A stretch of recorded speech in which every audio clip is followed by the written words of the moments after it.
The wrestling ring has claimed more souls than most fans dare to remember, and what you're about to discover will shake you to your core because death doesn't take a holiday even for the mightiest warriors of sports entertainment. From heart attacks in hotel rooms to drug overdoses behind closed doors, the Grim Reaper has been working overtime in the world of professional wrestling for the past 25 years. Before we count down every tragic loss that left fans heartbroken and locker rooms empty, make sure you hit that subscribe button because you won't want to miss what's coming next. The year 2000 kicked off the millennium with tragedy when Yokozuna, the massive Samoan powerhouse who dominated the ring at over 600 pounds, died from pulmonary edema in Liverpool at just 34 years old. That same year saw Rick Rude pass away at 40 from heart failure, taking with him one of the smoothest talkers the business ever produced. Jumbo Tsuruta, a legend in Japanese wrestling, lost his battle with kidney failure at 49, while Brian Pillman's widow Melanie died at just 40 from complications related to prescription medication. Moving into 2001, the wrestling world lost Terry Gordy at 40 from a heart attack, a man whose Freebird legacy influenced generations.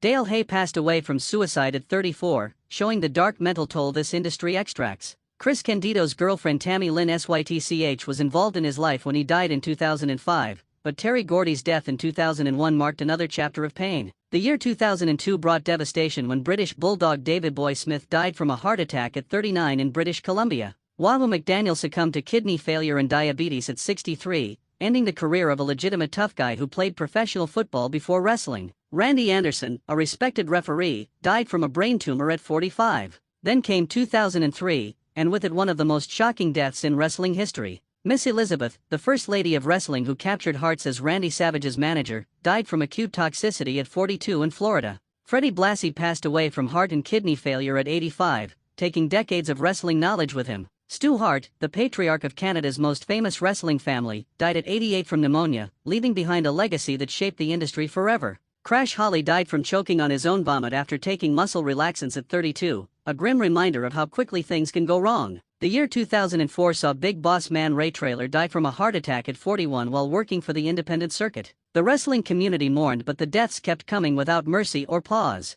Everything changed in 2005 when Eddie Guerrero died from heart failure at 38 in a Minneapolis hotel room. Latino Heat had conquered his demons and reached the mountaintop as WWE champion, only to have his enlarged heart give out when he finally seemed to have it all figured out. Chris Candido died at 33 from a blood clot after a routine surgery went wrong at a TNA event. Road Warrior Hawk passed away at 46 from a heart attack, ending one of the most dominant tag team acts ever created. The year 2006 brought more heartbreak when Bam Bam Bigelow died at 45 from multiple drug toxicity in Florida. Sensational Sherry Martel was found dead at 49 from an accidental overdose, silencing one of the greatest female performers in history. Then 2007 arrived and delivered the most devastating blow wrestling has ever endured. Chris Benoit murdered his wife Nancy and 7-year-old son Daniel before hanging himself in his home gym over a 3-day period. The 40-year-old's brain showed severe damage comparable to an 85-year-old Alzheimer's patient from years of concussions and chair shots. WWE erased him from history, but the scars remain forever.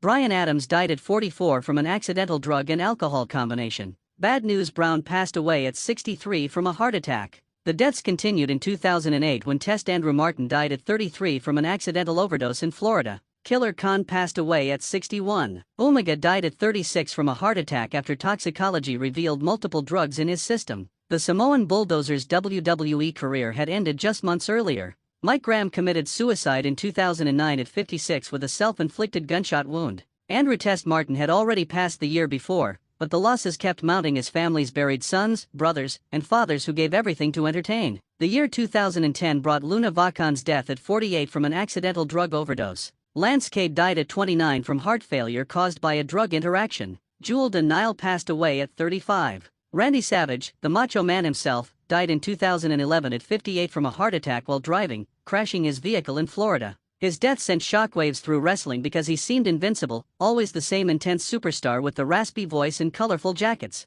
The year 2012 took George the Animal Steel at 79 from kidney failure. Roddy Piper's death wouldn't come until 2015, but 2012 claimed several veterans from various promotions worldwide. We lost Paul Bearer in 2013 at 58 from a heart attack. The legendary mortician manager had given Undertaker's character depth and terror for decades. Dino Bravo was actually murdered in 1993, not 2013, but the point remains that wrestling's death toll never stops climbing. The Ultimate Warrior died in 2014 at 54 from a massive heart attack just days after his emotional Hall of Fame speech and final Raw appearance. He collapsed walking to his car in Arizona, dying with his wife beside him. Dusty Rhodes passed away in 2015 at 69 from complications during recovery. Rowdy Roddy Piper died at 61 from cardiac arrest in his sleep. Pero Aguayo Jr. died at 35 in the ring in Mexico from a cardiac arrest during a match. The year 2016 saw Chyna die at 46 from an accidental overdose, found in her apartment days later. Balls Mahoney passed at 44 from a heart attack. Axel Rotten died at 44 from a heroin overdose.